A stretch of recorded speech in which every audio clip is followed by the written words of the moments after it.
Morning, everyone. Ready to start our March board meeting. Mr. Marino, do you have any announcements? And would you then introduce those who have signed and are ready to speak? Good morning, Mr. Chairman.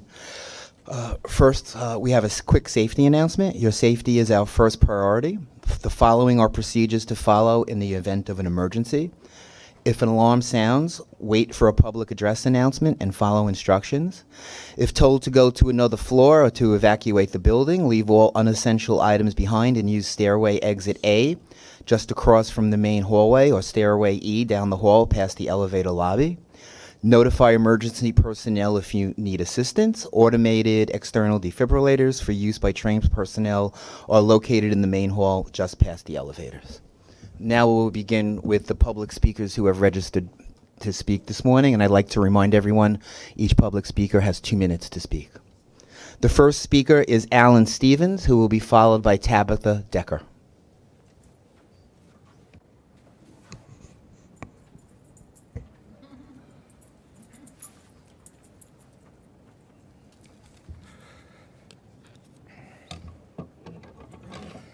Hello, MTA Board again, and the community that has been attending for over 2 years demanding ADA accessible to the MTA 476 stations. My name is Alan Timothy Lunsford Stevens. Today I'm asking the MTA about the web of deceit. There are 476 stations in 5 boroughs. Only 58 elevators exist and 5% of your borough stations are available if they work. There are 151 New York City subway stations in Manhattan per the official count by you, the MTA. Of these 151 stations, 32 are express local stations. If 18 station complexes are counted at 1 station each, the number of stations is now 121 Manhattan subway stations. Why does the Board of Directors have a deceit about the number of stations in Manhattan? Why the web of deceit, no open books? Why like the other boroughs? Mr. Byford, MTA president, put forth fast forward for 50 new elevators. Remember last month I said it estimates more than $1 million. It was too high for elevator installation. It still is. You, the board, and your planners last month cut President Byford's plan down by cutting 14 stations from his plan without any explanation. Why the web of deceit? The Transit Center, a separate organization, also examined the most traveled 50 community stations examined in each station and came up with 50 most important stations for elevators. Why do you ignore such research project for ideas? Why the web of deceit? Why, if you're broke, do you have to put a surcharge on my cab rides with an additional $3.25 to the MTA to go from my Greenwich Village apartment to Towns to New York Hospital? I'll finish 1 second. I looked at the New York Penn Station now with entrance. I see no changes in the 1, 2, 3 trains after construction finished. Water, urine, chemicals still stand at the turnstiles and at the elevator to the number 1. Why does this extend? I'm asking the MTA why you do not respond to statements from the community. Mr. Stevens, please sum up. Directors are cast like a bad Agatha Christie novel. Thank you. The next speaker is Tabitha Decker, who will be followed by Xian Chi. Good morning. I'm Tabitha Decker from Transit Center, here as part of the Bus Turnaround Coalition. At Monday's Transit Committee hearing, we heard a lot about fare evasion and relatively little about the progress that New York City Transit is making on improving bus service. We're here today to call on you to sharpen your focus on improving bus service and bringing riders the faster and more reliable service that they deserve. We're also calling on you to expedite the implementation of all-door boarding system-wide, including proof of payment. By doing so, you can improve bus service while lowering fare evasion rates. All-door boarding will speed up the process of getting on the bus, making it less stressful for riders and bus operators alike. It will also make fare payment easier. Right now, if your MetroCard balance is low or if you forgot your MetroCard at home, you'll need to find 11 quarters or locate a vendor or a machine, which is really not easy, especially in the outer boroughs. The new system will create the expectation of random fare checks, a strong incentive for riders to make sure that they've tapped their cards or activated payment on their phones. Why are we so confident that this will work? Well, you currently have all-door boarding and proof of payment on select bus service, and fare evasion rates on that service are very low, 2 to 3% according to your own data. In addition, by transforming bus service with all-door boarding and other elements of your Fast Forward plan, you will attract new riders. Right now, some New Yorkers can outpace our buses on foot. They would pay a bus fare instead of taking a taxi or an Uber if they could count on the bus. Putting police on buses won't solve the fundamental problem of slow and unreliable service. And as the low fare evasion rates on select bus service demonstrate, the use of police for enforcement is not necessary to minimize fare evasion. Given the urgency of turning around performance and the added benefit of lower fare evasion with proof of payment, we urge you to put all-door boarding in place system-wide as soon as possible. Thank you. Thank you, Ms. Decker. The next speaker is Xian Chi, who will be followed by Mary Lavelle. Good morning. My name is Susan Chi. I am an advocate with Centers for Independence of Disabled New York. I have been using e-health service for the past 6 months or so. I love it because I can get from point A to point B in a reasonable time. When I take traditional accessory to get from point A to point B, it will take me hours, depending on where I go. I wasn't informed that the e-health service has become first come, first served until last week. One day I called Accessory to book a necktie trip with e-health, and I was told that there was no more e-health available for that specific date because Accessory is giving number of trips with e-health per day. It wasn't the case. It was not the case when I first started using e-health. I feel like first come, first serve for e-health service is not acceptable because I don't know my day schedule is like, what my day schedule is like on bright early morning, and it is stressing me out. E-health is going through a lot of changes right now. That e-health is starting to look like traditional accessory. There shouldn't be a set of numbers trip for e-health per day. Thank you for your time. Thank you very much. The next speaker is Mary Lavelle, who will be followed by Joanna Klemenko. Good morning. My name is Mary Parison Lavelle. I'm the chair of Civics United for Railroad Environmental Solutions. I implore the MTA and President Ng to conduct a real and fair competition for the cleanest Tier 4 locomotives. Both the MTA and the governor committed to this in 2016, and in 2018, President Ng promised Queens elected officials the cleanest locomotives. So why has staff failed to conduct a real and fair procurement and competition? Instead, they awarded business to a preferred vendor in the rigged 2013 procurement and have been trying to steer the award for RFP 6263 with favoritism and restrictive specifications. Why are staff defying this board and MTA executives? Then last week we learned that MTA personnel also unfairly disparaged the manufacturer of Waste Management's near zero emissions Tier 4 to the New York State Department of Transportation. During the 6-day period after the Waste Management locomotive arrived in New York City in November 2018, New York and Atlantic Railway did not allow the manufacturer, Knoxville Locomotive Works, to come on to New York and Atlantic's premises to inspect and commission the locomotive or even conduct training. However, MTA saw the new locomotive then and misinformed New York State DOT that the unit had quality problems. The truth is that the locomotive was vandalized. See page 2 to 7 in your handout. Also, untrained New York and Atlantic Railway crews flat-spotted the wheels during this 6-day period by operating the locomotive with the emergency brake on. Why does Cures care about this unfairness? Because our families need an ethical, real, and fair competition for the cleanest locomotives.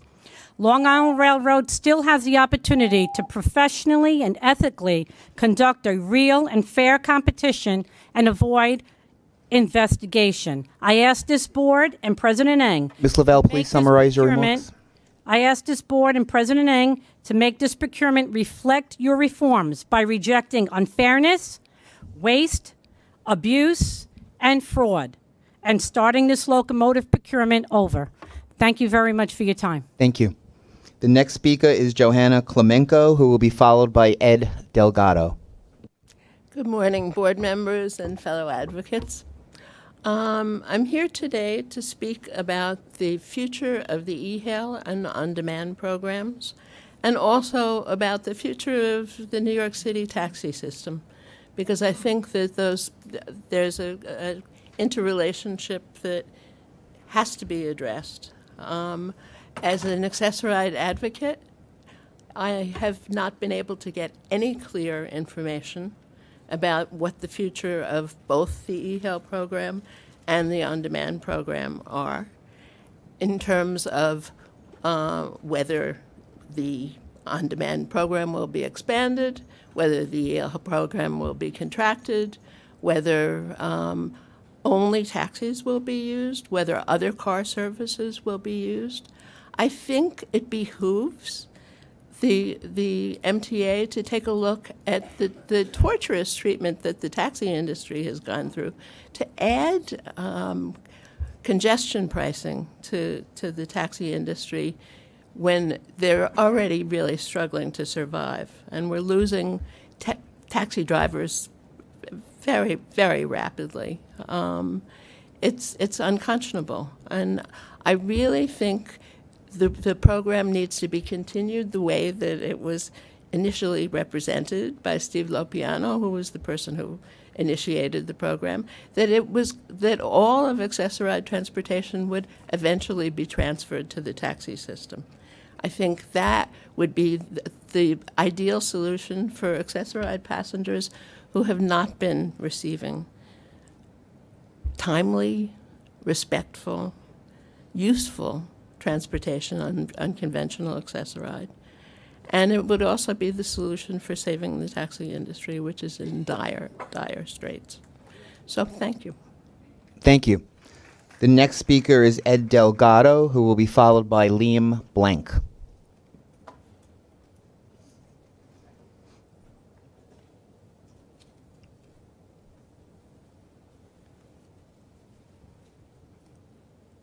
Good morning, buenos dias. My name is Ed Delgado, and I work for HUD, U.S. Department of Housing and Urban Development, and I did a lot of compliance review around ADA issues. Little did I know that I would become disabled. I'm new to this blind world, and I was very fortunate to get e-hail on demand. It's a real life changer for me. It got me out of the house. It allowed me to get involved in other things, and I won't have to stay home and fight with the wife. However, you know, I'm now going to school to learn how to use computers because it's very different to use a computer when you have vision than when you don't. So I'm learning a whole new thing now, and quite frankly, it's a real learning curve. I have many blind friends now, and unfortunately, they weren't as lucky as I was to get on the e-hail program. And I really will request that this board expand the e-hail program because there are so many people that really depend on it.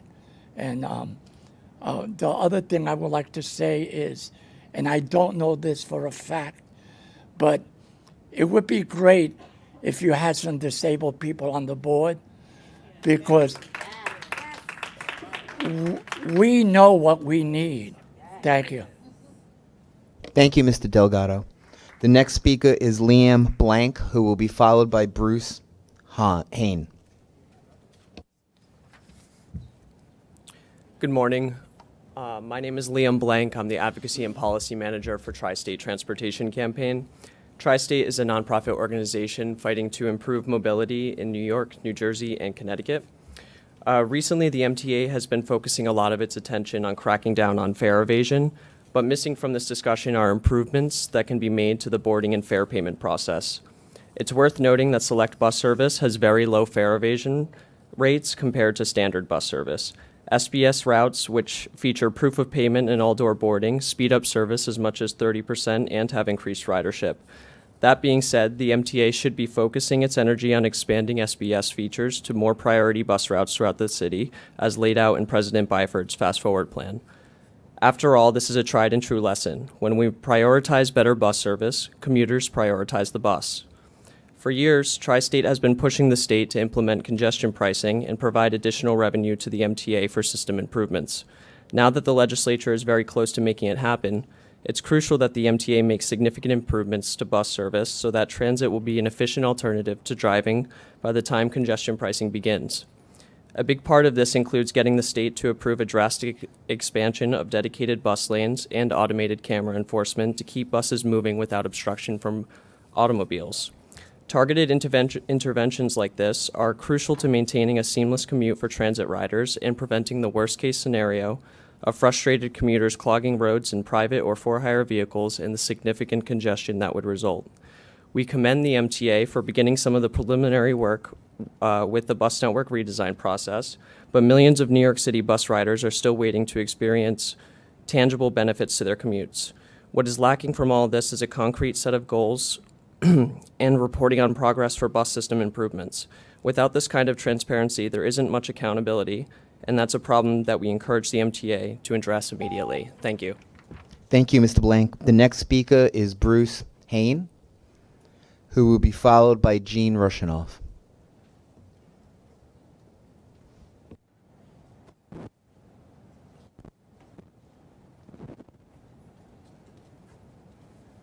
Hi. My name's Bruce Hain. I consider myself a rail transportation advocate. And I had prepared a speech, but I see now that you've started something with the L train that could not be reversed without, you'd have to go in reverse, if that makes any sense. So I'm stepping off into the unknown, and as some of you know, I'm not too good at that verbally, but I am the foremost transportation planner of my generation. Let's see, I brought several questions for you because I submitted some, as you know, I've been trying to find out about the tunnel, but to no avail. And I have several questions about it. I submitted March 10 and got no response online. And so I'm wondering, what's the trouble? Well, we know what the trouble with the tunnel is. I mean, you had 5 different proposals for mitigation of closing one tube at a time, which is the way it needs to be done. And they were all wrong. Well, Parsons, Brinkerhoff, whoever they are, they have a reason for that. And it's design of ferry terminals, bus lanes, all kinds of mitigation for complete shutdown, and then some. New buses. Well, you can stage 8 full-length trains between 6th and 8th Avenue. And everyone knew it then. So that would help you to close one tube at a time. Anyway, I hope you'll answer my questions. And here is quite a pile of copies I've made so you can be enabled to do it. Thanks very much. Thank you, Mr. Hain. The next speaker is Gene Rushinoff, who will be followed by Jackie Cohen.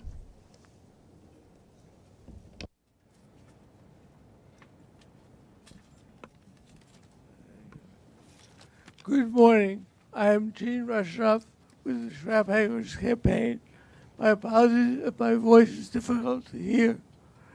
My voice is the result of Parkinson's disease, and it wasn't easy for me to come here today. I'd like to thank the Accessoride On-Demand program for getting me here. Since 2015, I have used the Accessoride to go to doctor's appointments, visit friends, and see movies. Until recently, all these rides had to be planned 24 hours in advance.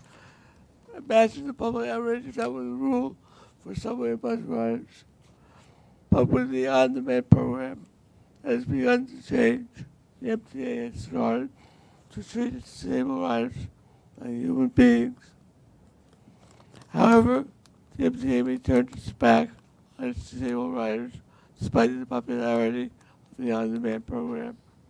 Chairman Farrar, we are counting on you to stand up for MTA's community of disabled riders. Thank you. Thank you, Mr. Rushinoff. It's so good to see you. The next speaker is Jackie Cohen, who will be followed by H.P. Schroyer. Great. Good morning. My name is Jackie Cohen from the Strap Hangers Campaign. I am Gene Rushinoff's anger interpreter. Just kidding. As Gene mentioned in his testimony, I will be repeating his statements for clarity. So as Gene said, I'm sorry if I'm hard to hear. My quiet voice is a result of my Parkinson's disease. It wasn't easy for me to come here today. Normally I use a walker, but can only go very short distances, hence the wheelchair for today. Since the fall of 2015, I have used the MTA's Accessoride paratransit program to go to doctor's appointments, visit friends, and see movies. And imagine my shock to find there was service worse than the city's subways and buses. But that has begun to turn around the last few years. Why? Because the MTA has started to treat its riders with disabilities like thinking and feeling human beings. Until recently, these riders have had to make reservations and know their plans 24 hours in advance. Imagine the public furor that would greet such an onerous policy for subway and bus riders. Now, those of us in the MTA's pilot project can e-hail a cab at any time, day or night, through a convenient app. The program has been wildly successful, but rumors abound that the MTA is considering limitations on on-demand service to discourage riders from using it. Chairman Ferrer, you have the power to keep this on-demand program going. Our groups are counting on you to stand up for the MTA's community of riders with disabilities and expand the Accessoride pilot e-hail program. Thank you. Thank you, Ms. Cohen. The next speaker is H.P. Schroyer, who will be followed by Jason Pinheiro. During the last 18 months, I've appeared before you requesting a veterans discount and ways for funding. Mr. Chairman, I never got any acknowledgement of the letters and submissions made. That is until 2 weeks ago when Chief Monahan replied to my recommendation for reducing fare evasion. So let me know with a show of hands, how many of you attended meetings where a veterans discount was discussed? How many of you have seen any MTA estimate of cost to provide a veterans discount? I have submitted to you an analysis of cost and funding by dedicating 2 cents from every fare collected. How many of you attended a meeting where this was discussed? How many on this board made any attempt to contact and speak to sponsors of the 2 state bills which provide for a veterans discount? Let me read an excerpt. The MTA shall not have to pay, this is an excerpt from these bills, will not have to pay for the veterans discount from its budget and may only implement it with funds appropriated to it by the state of New York for that purpose.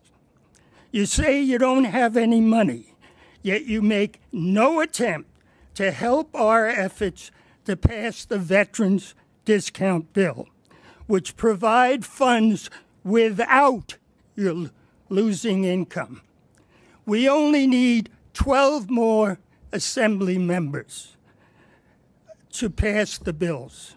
This is a nonpartisan issue, so again, I ask this board and governor to explain to the public why a veteran service Please summarize your remarks, sir. sacrifice isn't worth 2 cents.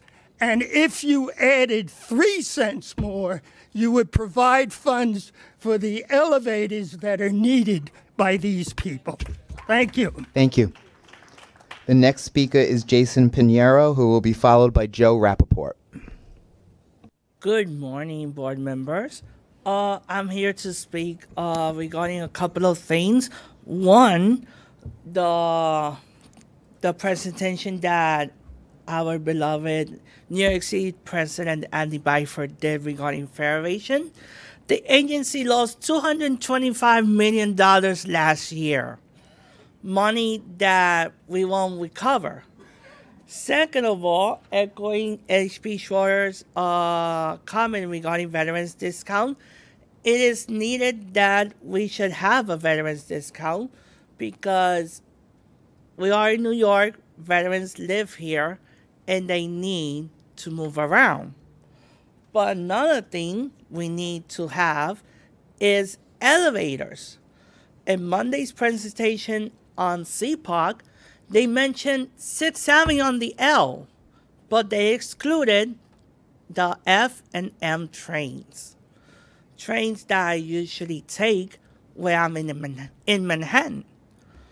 But also, we need congestion pricing not only within Manhattan south of 61st Street. My plan is to expand congestion pricing to cover all 5 boroughs. You heard that right, all 5 boroughs. Every person that enters from Westchester County in the north and Long Island in the east should pay congestion pricing to enter the city, but not in a flat rate. It will be by the flow of traffic. And that way, we will get more revenue and at the same time enforcing the payment of the fare on buses, commuter rails, and on the subway. So that's all I have to say for this month. Thank you, Mr. Pinheiro. The next speaker is Joe Rappaport, who will be followed by Stephanie Burgos. Good morning. I'm Joe Rappaport, the Executive Director of the Brooklyn Center for Independence of the Disabled. Earlier this month, a federal judge ruled that the MTA violated the Americans with Disabilities Act by not making the Middletown Road station in the Bronx accessible when it renovated there, when you renovated there. There are scores of other stations that should be accessible, and now it appears, there are scores of other stations you have renovated or will renovate that should be accessible, and now it appears that a major funding stream, congestion pricing, is likely. So there's no more flimsy excuse to prevent you from making a binding legal agreement in our lawsuit calling for a fully accessible system. There's never been an excuse, flimsy or not, for the lack of a settlement in our elevator maintenance case.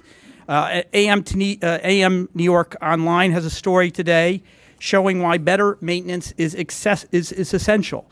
It describes my colleague Valerie Joseph's experience being carried up the stairs of the J Street Metrotech station by New York City firefighters, along with her power wheelchair. That took 4 firefighters just for the chair because of a broken elevator. The article is actually about something else, Valerie's use of on-demand Access-a-Ride. She describes the tremendous freedom, and you've heard it from other people today, that it gives her. The same kind of freedom that other transit riders can take for granted. That on-demand program should continue as is, and it should be expanded. Finally, President Byford apologized on Monday for the lack of communication about the transition to the so-called enhanced broker service for advanced e-hail service. But that was only part of the MTA's failure. There was absolutely no consultation with Access-a-Ride riders and advocates before the transition. You can and must do better. Thank you. Thank you, Mr. Rappaport. The next speaker is Stephanie Burgos, who will be followed by Lisa Daglian. Good morning, everyone. My name is Stephanie Burgos Veras, and I'm a senior organizer with the Riders Alliance and also part of the Bus Turnaround campaign coalition. And so this week it's been a busy week for transit. We have news that congestion pricing might become a reality, that we're using now more bus-mounted cameras along new routes, and also news about increasing NYPD presence on buses to stop fare evasion. And while some of these are worth applauding, not everyone that I've mentioned is. And I know whether you take the bus or not here on this board, I'm not sure. The one thing that we can agree is that buses are not working, that they're failing riders, that they're unreliable, and that bus service has been neglected for years. And through the advocacy of bus riders who have worked extremely hard, we finally got a commitment from President Andy Byford to improve buses. And then earlier this year, we got the mayor on board to give buses priority on our streets. And this is huge, okay? We're improving bus service for millions of riders, and there are 2 million of them. And when you look at who these 2 million people are, they're people who are low income, they're people of color, they look like me, they have places to go, they want to pick up their kids from school, they want to go grocery shopping. But these errands become difficult when they have to wait 40 minutes outside for a bus, and they don't have another option to get around. So on Monday, when the conversation was about fare evasion, the conversation should not be about that. It's about how we can improve a bus service for these 2 million New Yorkers who are outside in the cold. We should be talking about making our bus plan a reality. Let's talk about how the redesign in the Bronx is going. Let's talk about putting those 15 miles of bus lanes on our streets. Let's talk about giving all the digital screens on our buses. Let's talk about expanding all-door boarding citywide. We see the success that we've seen on SBS routes with proof of payment. Let's talk about bringing that to all of our buses. And let's also talk about making sure that the city is able to implement fair fares fully so 800,000 New Yorkers can have access to a lower fare. So let's invest our energy wisely. Let's talk about let's focus on improving the lives of our bus riders. Ms. Burgos, please summarize your remarks. Criminalizing poverty. Thank you. Thank you. The next speaker is Lisa Daglian, who will be followed by Christine Coleman. Hi, good morning. My name is Lisa Daglian. I'm the Executive Director of the Permanent Citizens Advisory Committee to the MTA. We're very encouraged by the news out of Albany that congestion pricing seems to be becoming a reality. That's good news for the entire region. Reducing congestion will not only help speed buses, emergency vehicles, and freight deliveries within the congestion zone, it will prevent billions of pounds of greenhouse gas emissions per year. While that's especially beneficial for those with asthma, it will help us all breathe a little easier. We'll also be able to breathe a little easier knowing that approximately $15 billion, once bonded, will be available for the FY20 to 24 capital plan, help fund Fast Forward, Long Island Railroad Forward, and Metro North Way Ahead. Critical upgrades to track and station infrastructure, modernization of signals, improved accessibility, and new rolling stock are some of the benefits we can expect to see. While it ain't over till it's over and the budget is passed, we appear to be on the right track. We're encouraged by the progress that's being made and are proud to be part of the Fix Our Transit Coalition, fighting for the region's transit and economic future. The fight also must continue within the agencies, and we applaud procurement of 123 new bus lane enforcement cameras that you'll be voting on today, to speed the way on SBS routes in Brooklyn and Manhattan. We hope the program proves to be successful and will be expanded throughout the city.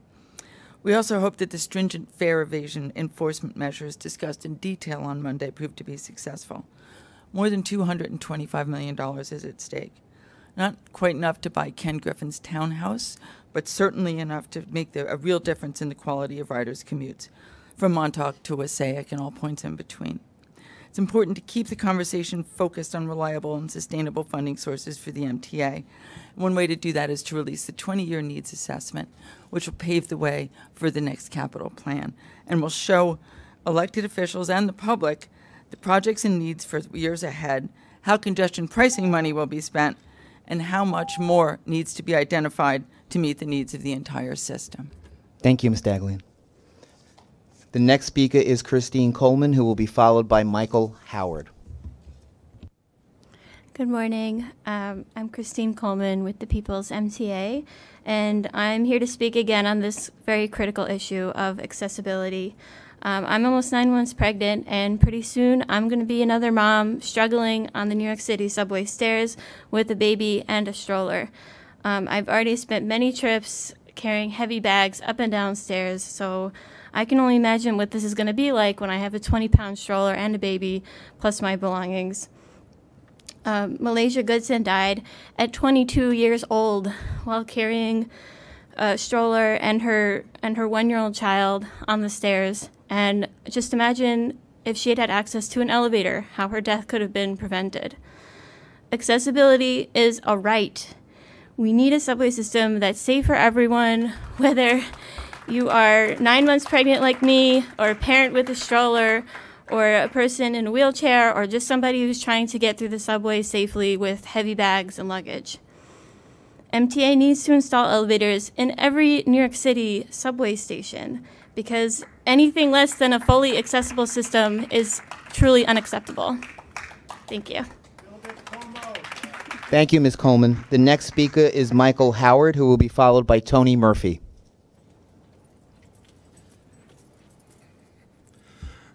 Good morning. My name is Michael Howard. My title is Green New Deal. Green New Deal is not a bill, it's a revolution presented by Congresswoman Alexandria Ocasio-Cortez at District 14 right here in New York City. G&D is not just for jobs creation, is also great for our transportation and for our environment. Here's the bus depots still need digital navigation boxes, which is Michael J. Quill, Queens Village, Casey Stengel, Baisley Park, Flatbush, Grand Avenue, Kingsbridge, and a few more at JFK, Jamaica, and LaGuardia depots as well. President Byford, I'm not denouncing you on everything what you have kept your promises on, your fast forward agenda. Let me see. Which I really enjoy. It's really Governor Cuomo who keeps slowing your agenda down. DOT needs to fix sidewalk curbs in Far Rockaway, which is my neighborhood, on Beach 9th Street and Seagard Boulevard, and plus Seagard Avenue and Beach 8th Street, so it would be safe for people with disabilities like myself and others with also in wheelchairs and canes and crutches. You know what I mean? Thank you very much. Mr. Howard, the next speaker is Tony Murphy, who will be followed by Victor Andrews.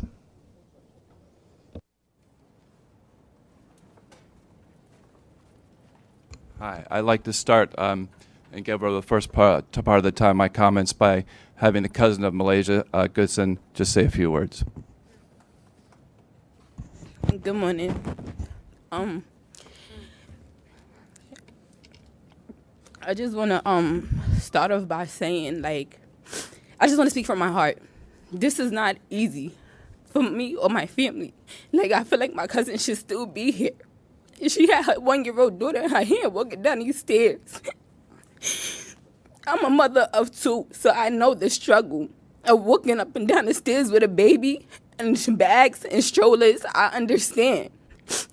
It's not fair.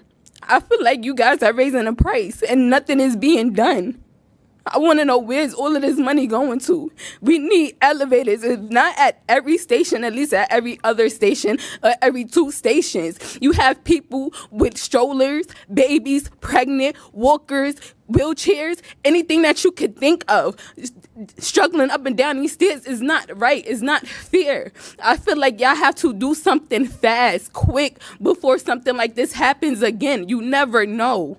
You never know. I don't want nobody else family to feel the pain that my family feels. We talk about my cousin every day. She should still be here with us.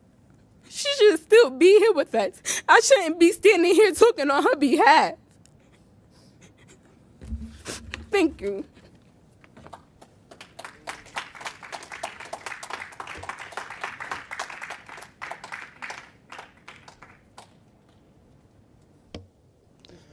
Thank you. The next speaker is Andrews, who will be followed by Jessica De La Rosa. Yeah, what she said is correct. If there were elevators, that wouldn't have happened. But I'm here to talk to my friend who lives in Staten Island named Dimitri. He said that when he gets the SBS bus from Staten Island, he has to literally grab somebody sighted to help him get the bus because he has to go in the middle of the street because they don't stop at the curb. They stop in the middle of the street. So I'm asking MTA, what are we going to do about that? Because he's blind like me as well, and he doesn't feel that he should have to grab a sighted person to run in the middle of the street to get the bus.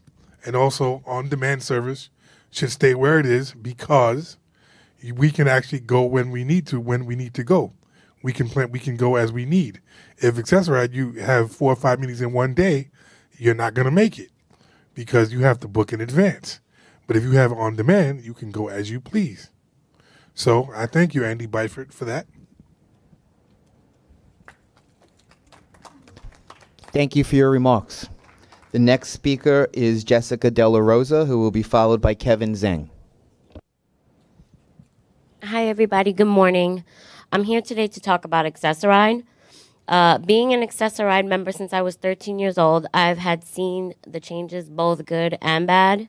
My mother also uses Accessoride as she has both a physical and cognitive disability. One day last summer, the same day as the West Indian Day Parade, my mother went to her friend's house to enjoy a barbecue. After enjoying the day with her friends, she was picked up at her scheduled pickup time, which is like a miracle in itself. But she arrived home 5 hours later. I spent hours on the phone with dispatch trying to see where she was stuck in traffic. I was trying to get my boyfriend out there to pick her up or something to help my mom. My mom calls me and she lets me know that she needs to use the bathroom now. And to be very honest and open, she needed to make a bowel movement. After hours with no food or water or a bathroom break, my mother indeed had her bowel movement on herself, all over herself in the van. Out of sheer embarrassment, she took off her sweater, placed it on her lap, and cried on the phone with me for most of the ride until she got home. I've gotten nothing but apologies, which sounds pretty, but not helpful at all. It doesn't fix the stress she endured as a result of her trip. It doesn't fix her fear to use Accessoride since the trip. It doesn't fix her sitting in her bodily fluids for hours and being embarrassed. Accessoride desperately needs to be improved. Traffic is unavoidable, I understand, but sympathy, empathy, and informed employees will help make that step in the right direction. Until then, keep eHail going and expand it for all Accessoride members so no other person has to go through this with a simple, we're sorry, Band-Aid fix. Thank you. Thank you, Ms. De La Rosa. The next speaker is Kevin Zhang, who will be followed by Jennifer Van Dyke. Hello, good morning to Ferrand Rivera and Andy Byford.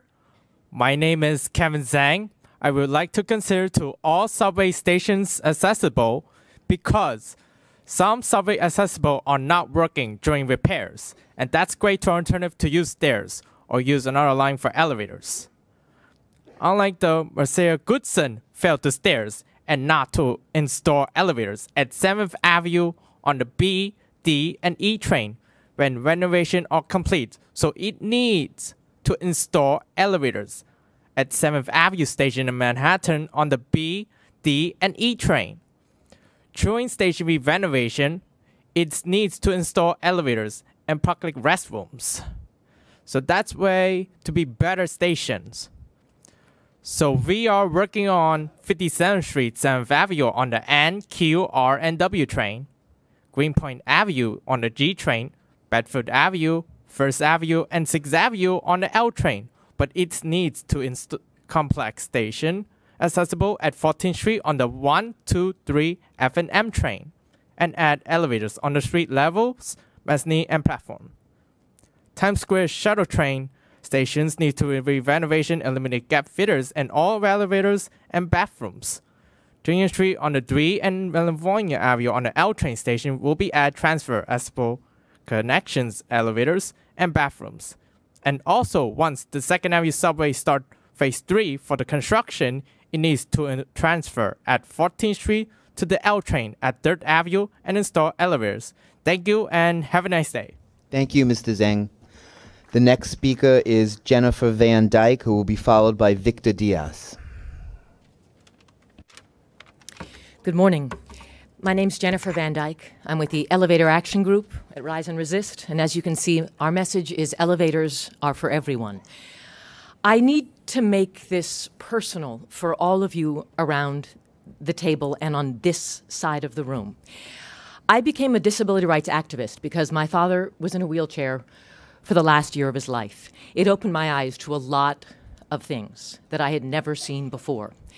Now, it is time for you to accept the responsibility of your actual job, which is running the largest public transportation system in the country with a diverse ridership, all of whom must be treated equally. Until you clean house and you make a board comprised of actual public transit users, you are living in a dream world. You can't understand what accessibility means, and you have been living in a state of denial that is unacceptable, as everyone out here has been saying over and over again. Now, I don't like to make generalizations, but look at this room. This half of the room uses public transportation. This half of the room does not, with the exception of President Byford. I want to say for the majority of you, do not take the subway every single day to and from your job. This side of the room relies on public transportation, and we need to have personal experience on the board of the MTA. I apologize if I am making unfair generalizations, but I do think it's fair to say that this half of the room uses public transportation in a way that this half of the room does not. And until you have people on the board who represent this half of the room, the MTA cannot move forward, cannot make progress. I urge you to fund Fast Forward, to look at the possibilities that are being presented and laid out in your own data on your website. And please fund Fast Forward and get people on the board who represent New York. Thank you. The next speaker is Victor Diaz, who will be followed by Valerie Bruno.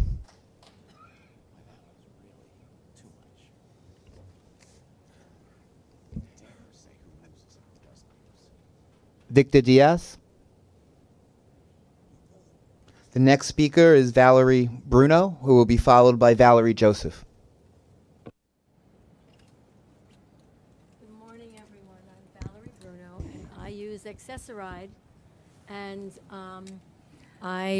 until the 1st of March, when I was told there was a voucher system, it was easy to get e-hail to get to doctor's appointments. I've had cancer.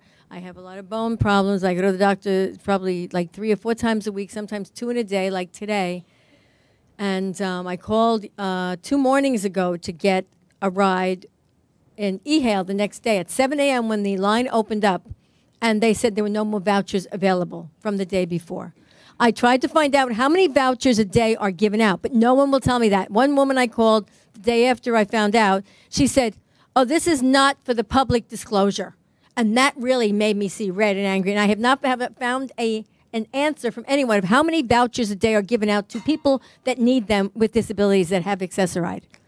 And sometimes I get called 4 in the afternoon for a ride the next day to get to a doctor's appointment, and I can't get a ride, okay? Sometimes in the morning, the doctor will say, "Oh, we can see you today because I had one for next week and I was really sick, and I can't get it for that day because I don't have on-demand."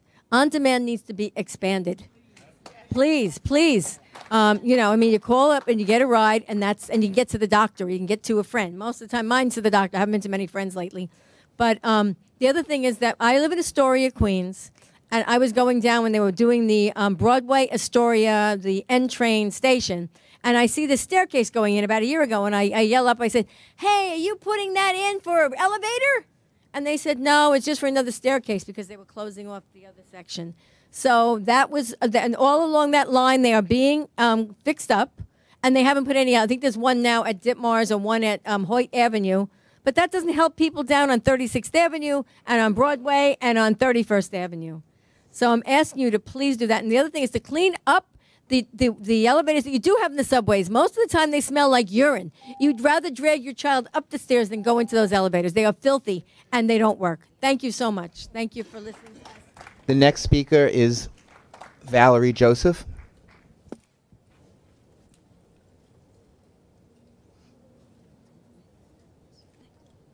Good morning, board members. My name is Valerie Joseph. I'm from the Brooklyn Center for the Independence of the Disabled. I'm an accessoride advocate and a rider. Why am I here today? To represent my community, my people, and me. I was here on Monday to testify, and I'm back today because we need this service. eHail, the Curb app, I'm loving it, and everybody here is loving it, and those who aren't here would like it. As my ED said this morning, I was featured in a news story. I enjoyed it, but I told the truth. We need this service, we demand this service, and we're actually, how do you say, not need it? Yes, actually do need it, but we want it. We need to be treated as fair as everyone here. I can't take the train. Why? Because of medical issues. I get dizzy. So what do I have? I have Accessoride. Sometimes Accessoride is not reliable. We know this. But the cab service, I've gone everywhere I need to go. Today, I was in a cab. Yes, it's because of traffic. I got here late. But obviously, it worked. And I left my house at 6:15. Why should I have to do this? It hurts. Thank you. Thank you, Ms. Joseph. Mr. Chairman, that was the last speaker. Thank you, Mr. Marino, and I want to thank all of our members of the public who spoke to us this morning for coming and sharing your point of view with us. Good morning, everyone, and welcome to the March MTA Board meeting.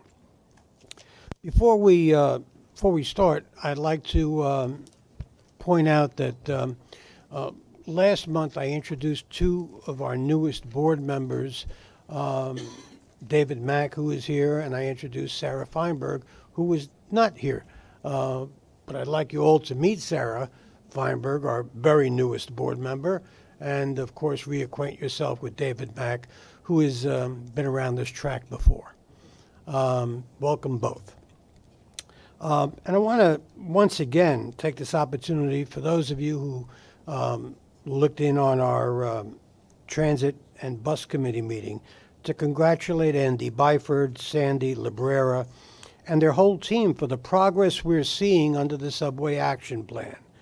Day-to-day operational improvements they're making across the system, and they are impressive. We've now reduced the number of delayed trains by 10,000 or more every month for the past 6 consecutive months. February 2018, our customers endured 60,446 delayed trains. 1 year later, February 2019, that number was 37,119, a nearly 40% reduction in delays for our riders. We've seen on-time percentage rise from 60% to over 75%, and major incidents fall from a high of 105 in January 2018 to under 50 in February 2019. Customers are noticing too. Complaints are down by 15%, and that is good. We're not anywhere near where we need or want to be, but this is impressive progress. all in the right direction. And our thanks again, I know I speak for the entire board, to Andy Byford, Sally Librera, and the entire Subways team. At the Transit Committee meeting also on Monday, board member David Jones, committee member David Jones also, made a great point that I want to briefly touch on this morning. Mr. Jones stressed the critical importance of full and complete transparency when it comes to our paratransit costs. More specifically, he suggested we publicize the costs of our popular e-hail pilot program so riders, the public, and our partners in government understand exactly how much it costs to provide this service, this important and necessary service. And I couldn't agree more. So today, in the spirit of full transparency, I want to let you know that the MTA staff will soon be providing this board and the public with a full and comprehensive report on paratransit costs. Also, as Andy Byford said very strongly at a recent Transit Committee meeting, and I am reaffirming today, I'll repeat this as many times as I need to, we are not backing away at all from our commitment to make 50 additional stations ADA accessible through our next capital program. Our goal in the next 5 years is for no customer to be more than 2 stations away from an accessible station. That's what we're planning for, and that's what we're fighting for. We're making these historic investments to bring our century-old system eventually up to a state of full accessibility, but I believe this is a credible and good start. Now, the minutes of February's meeting have been distributed to all the board members. Are there any corrections or omissions? If there are none, may I have a motion to approve? Second? All in favor? Opposed? Abstaining? The minutes are approved. Next is the Committee on Finance, which I chaired. There is one action item for board approval. The action item requests approval for the filing of the 2018 procurement report. The committee recommends this action, and I move it. Is there a second? Second. Is there any discussion on this? Hearing none, all in favor? Aye. Opposed? Abstaining? This action item is approved. There's one non-competitive procurement for $2.5 million. The committee recommends this procurement, and I move it. Is there a second? Is there any discussion on the motion? Hearing none, all in favor? Opposed? Abstaining?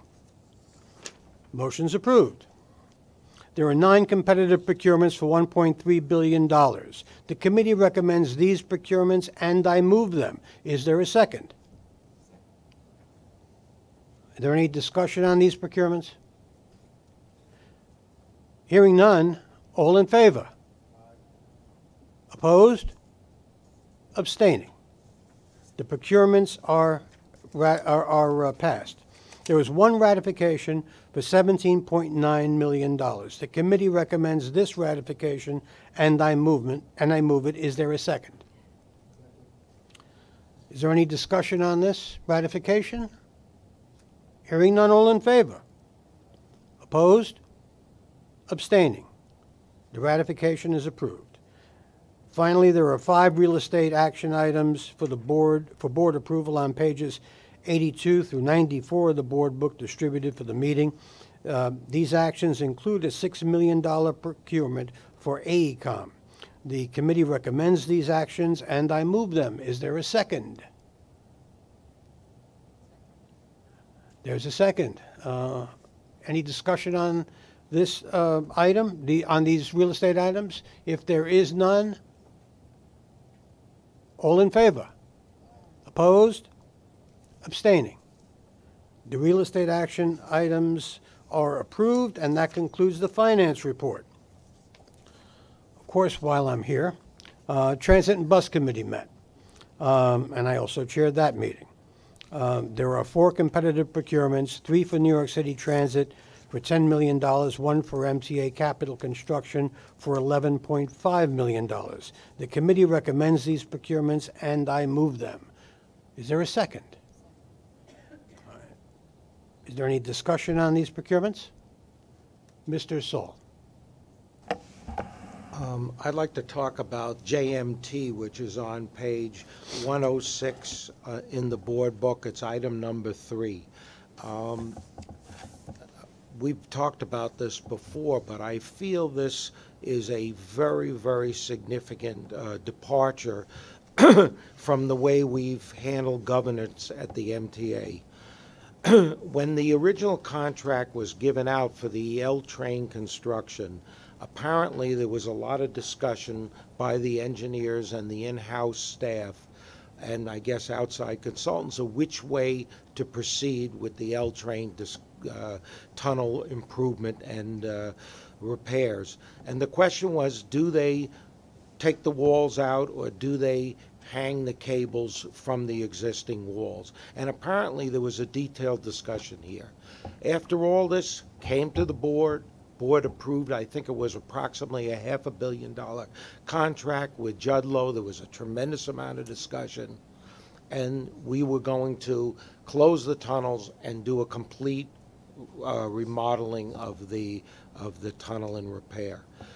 All of a sudden, without any board input at all into this thing, we have now gone in a different direction. So there was a whole discussion here.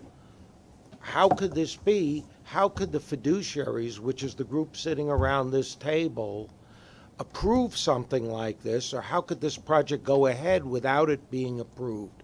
And at that time, there was a whole discussion about having an independent consultant or engineer who was completely impartial come in here and advise the board whether this change in direction for the project was the right way to go. This was what the discussion was. So before us now, unfortunately, we have a contract for approximately $1.5 million for a consultant.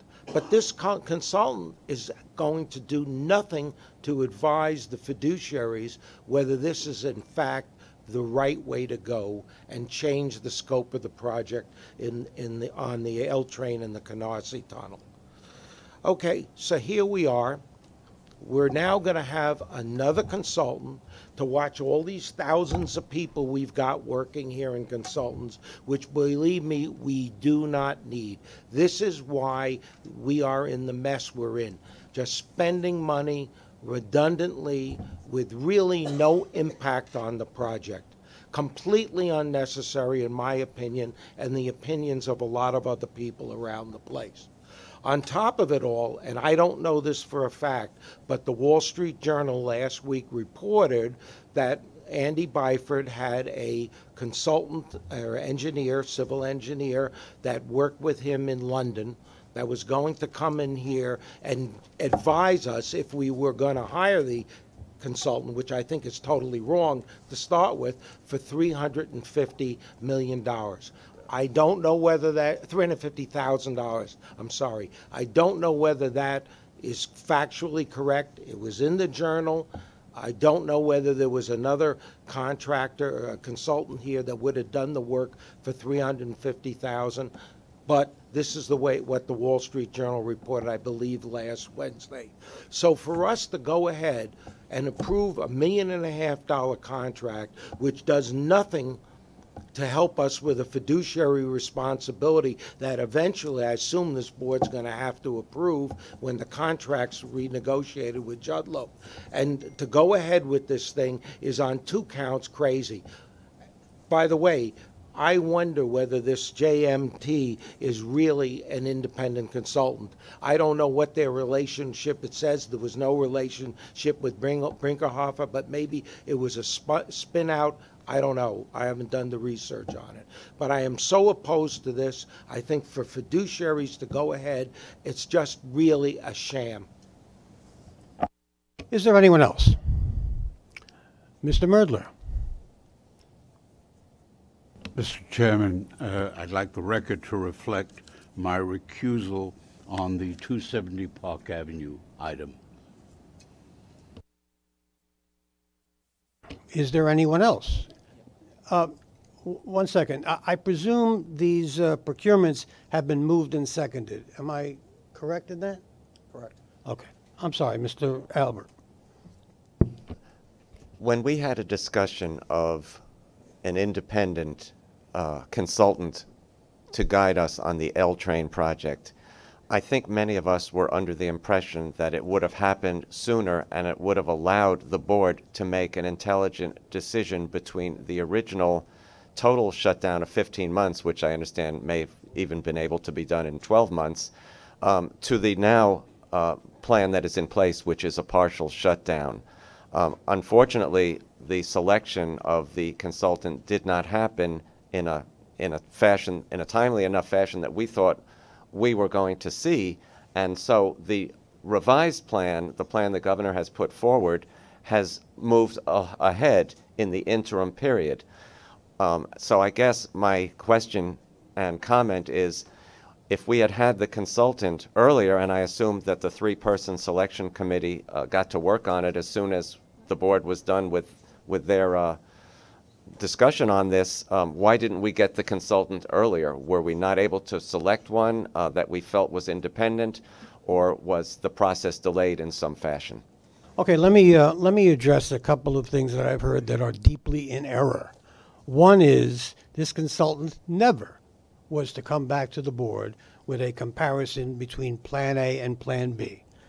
I've said that before. We've all said that before. We've gone to the videotape on all these meetings, but apparently that's not good enough for some members.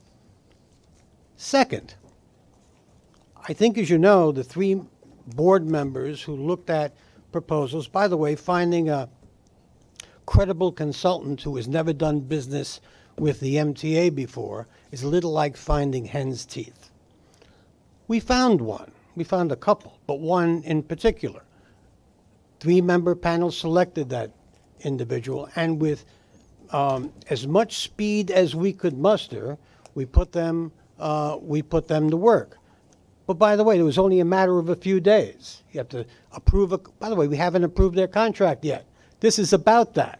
So you want them to work without having approved their contract? I don't think that is reasonable, or that we have asked that of any other individual or company that we've contracted through the MTA. So let's get our facts straight here. The idea is this independent consultant, and I believe they are independent. Again, we conflate a lot of things here. Brinkerhoff has nothing to do with Parsons Brinkerhoff. In fact, Brinkerhoff is a environmental firm, engineering firm, that is a minority business enterprise. Very different from the Parsons Brinkerhoff that we all know. We've said that before, too. Apparently, that doesn't matter. As soon as we approve this contract, this contractor, this engineering firm is to work, they will, as I've expressed to everyone, and I'm getting a memo out again to the board members, will report to the board, will report to all of us in public session, and more frequently than 1 month, if necessary, on what is going on with this tunnel, if we are complying with safety regulations, which was the original intent of this. Andy Byford's original intent, certainly mine and the board's, and to make sure that we are complying with all OSHA requirements to keep our workers and our riders safe. This commitment has been made repeatedly. I once again make it before. The vote is pending on competitive procurement. JMP is in here, so first we have to go through a vote of here. I got it. I once again make it to the board and to the public. But let me remind you all, what we are voting on now is the competitive procurements. The JMT contract is in the next section. So, again, let's just keep track of things here and do it right. We have a motion and second on the competitive procurements. Mr. Merdler. I just want to add one fact, if I may, Mr. Chairman. The objective of what is going on here is to make sure that 200,000 plus people are not unduly inconvenienced for an extended period of time for no good reason at all. Thank you, Mr. Merdler. I appreciate that. If we're going to continue to discuss this in the wrong section, we're not doing justice to the competitive procurements that that we must vote on now. But Ms. Vanterpool. I appreciate the opportunity.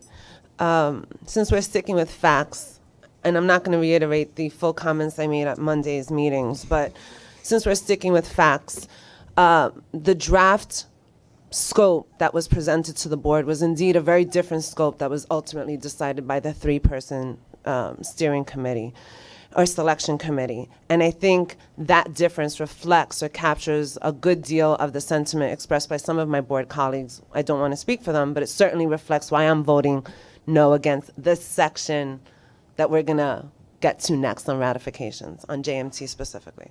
Gotcha. If we're done on competitive procurements, all in favor? Opposed? Abstaining? The competitive procurements are carried. 4 ratifications for $31.4 million for New York City Transit. I believe we have discussed most of these. But if there's any further discussion from anybody else, please indicate that. If not, I'll move them. Is there a second on the ratifications? All in favor? 1 second, are you going to take the JMT separate since there really isn't any objections? No, sir, I am not. We're voting on them as a package. If you wish to vote against JMT, please indicate that and the record will reflect it. So we've done that before. So it's all or nothing? No, it's not all or nothing. I'm simply telling you, if you wish to vote against JMT, which I presume you wish to do, you will indicate that, as every other board member has indicated on items over the course of time I've been on this board. The record will reflect that. The record will reflect your individual vote on any one of these ratifications. It was my opinion, frankly, that if there was an objection on one and there weren't any objections on everything else, we would have 2 separate votes. Well, but anyway, no. It's not a do what you want. No. All those in favor? Opposed? 3 in opposition on all the ratifications. I am just opposing JMT. I understand that. JMT. Thank you. Then the ratifications pass. There are no non-competitive procurements, and that concludes the Transit and Bus Committee report. Metro North Committee was chaired by Mr. Pally, and he'll be making the report. Thank you, Mr. Chairman. The Metro North Railroad Committee met on Monday, and I report the following. There is 1 non-competitive procurement for $1.3 million. The committee recommends this procurement, and I move it. Is there a second? Dr. Metzger seconds. Any discussion on this? All in favor? Aye. Opposed? Abstaining? There are 2 competitive procurements for $42.4 million. Committee members approved one of these 2 procurements. The other procurement to Arch Associates for the Maybrook Trail design and construction was advanced to the Finance Committee and subsequently to the board pending receipt of additional information. As requested, board members were provided with such additional information yesterday. I hope that information was sufficient in that regard, and accordingly I move both of the competitive procurements. I'll second. Is there any discussion on these? Mr. Merdler and then Ms. Vanterpool. Mr. Chairman, I abstain on the Arch Associates matter on the basis of the discussion at the Metro North Committee meeting and the additional information provided. Okay. Record will reflect that when we vote. Ms. Vanterpool. I'm recusing myself from Judd Lau and TC Electric, but on the Arch Associates, I just want to briefly comment that there was a good deal of discussion at Monday's committee meeting. We don't need to rehash that now, but there was a good deal of information provided by President Rinaldi and her staff to allay some of our concerns as a committee pertaining to the amount of money that MTA, specifically Metro North, might be on the hook beyond this procurement amount. It was explained that this is not money coming out of Metro North's budget. It's actually being funded by New York State, and I think that's an important point to continue to impress, particularly to the public and during this meeting, that this is not coming out of our budget. It is being funded by New York State. We will be reimbursed. And there was discussion about how much beyond Metro North would be responsible for paying, and we have gotten assurance from the staff that should there be an additional amount above what is requested in this procurement, it would have to come back to the board for approval. And then at that point, if such a situation arises, we can either continue to support it or not. But I just want to be clear that this is being fully funded, as has been explained by staff, again, by New York State. Okay. Is there anyone else? These procurements have been moved and seconded. All in favor? Aye. Opposed? Abstaining? Mr. Merdler abstains. The procurements carry. Thank you very much, Mr. Pally. There are no ratifications this month, and this concludes the Metro North report. But not so fast, because you're on Long Island Railroad. Long Island Railroad Committee met on Monday, and I report the following. There are 2 competitive procurements, 1 request for proposals for Long Island Railroad, and 1 procurement for MTA Capital Construction in the amount of $1.5 million. The committee recommends these procurements, and I move them. Is there a second on the procurements? Any discussion? Hearing none, all in favor? Aye. Opposed? Abstaining? The procurements carry. There are 4 ratifications for MTA Capital Construction for $5.5 million. The committee recommends these ratifications, and I move them. Is there a second? Is there any discussion on the ratifications? Hearing none, all in favor? Aye. Opposed? Abstaining? The ratifications are approved. There are no non-competitive procurements, and this concludes the Long Island Railroad report, Mr. Chairman. And thank you for doing double duty. Bridges and Tunnels Committee, Mr. Merdler. Mr. Chairman, the Bridges and Tunnels Committee met, and I report the following. There are no non-competitive procurements. There is 1 competitive procurement in the total amount of $8.24 million. The committee recommends this procurement, and I move it. Is there a second? Any discussion on the procurements? Hearing none, all in favor? Opposed? Abstaining? Procurement carries. There are no ratifications. This concludes the Bridges and Tunnels Committee report. Thank you, Mr. Merdler. Finally, I chaired corporate governance this month, and we have 3 action items. First action item, requests the board approve the MTA's mission statement and authorizes submission of the annexed 2018 mission statement, measurements, and performance indicators report to the Independent Authority's Budget Office. The next item requests board approval of MTA's all-agency procurement guidelines and all-agency guidelines for the procurement of services. The final action requests board approval for revisions to certain existing policies of the MTA and its agencies. Those members present for the committee meeting recommended these action items, although a committee quorum was not present at the meeting. Accordingly, I move these actions. Is there a second? Second. Is there any discussion on these actions? Hearing none, all in favor? Opposed? Abstaining? That does it for the report on the... No, I'm sorry, are you finished? I wanted to make one statement. Cool, please.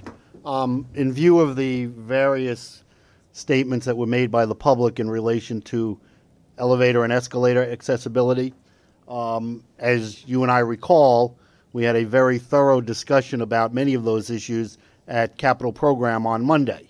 And I would urge those members in the audience who would like to hear the full presentation, because it was very enlightening in relation to the current status of especially elevator accessibility issues, the stations in which they are being put into, and the plans going forward, as you recall, that I would urge all of you to look at the MTA website when it's on there to see the full presentation, because I think that will help in enlightening not only myself, who sat through the presentation, but the members of the public about what our plans are currently and what our plans on going to be going forward on elevator accessibility. So I would urge the public to look at the MTA website. The full video is there, right, at some point, and it's there now, okay, and everybody can see it in that regard.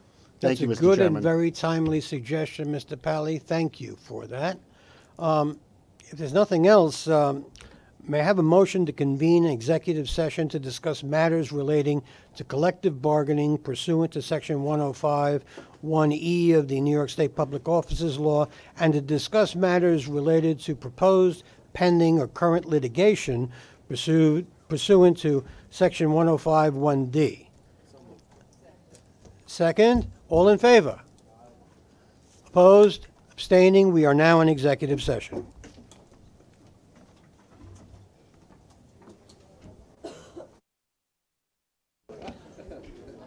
Members could please take their seats.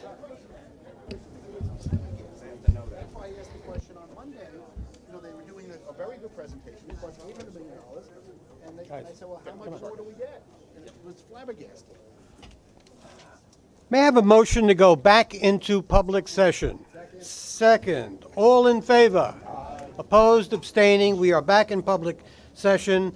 The board just approved a number of collective bargaining agreements that conform to the existing TWU bargaining patterns. That's what we went into one of the reasons we went into executive session. May I now have a motion to adjourn? Mr. Chair? Yes. Mr. Chair? Oh, I beg your pardon. Thank you. You want to make a... Yes, I just want to highlight for the board, there was one additional MTA Capital Construction procurement item that was reviewed and approved at New York City Transit Committee. It was listed in the agenda for today, but the staff summary itself was omitted from the package. So it's before you today. Okay, may I have a motion to approve? Move its adoption. Second. All in favor? Aye. Opposed? Abstaining? This item is approved. May I have a motion to adjourn the meeting? Second. All in favor? We are adjourned. Thank you very much.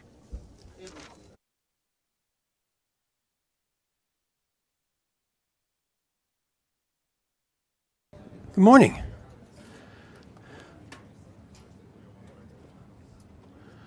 Who's first? Should we go from left to right? Or my left to... So it seems like there is a general consensus of a broad congestion pricing plan to fund the MTA, but obviously there's a lot of talk about carve-outs and things like that. I wanted to know whether or not the MTA had a stance on that, given that carve-outs would theoretically impact how much funding the MTA would get from the policy. It's hard for me to respond to the specific carve-out proposals because, one, that's the job of the legislature and the governor. What we are concerned about at the end of the day is the revenue that we need to improve this system. We are told that through congestion pricing that will be available. That's what we're counting on. So we hope that that comes to pass because our riders can't wait a day longer. Yes. Anybody else? Sure.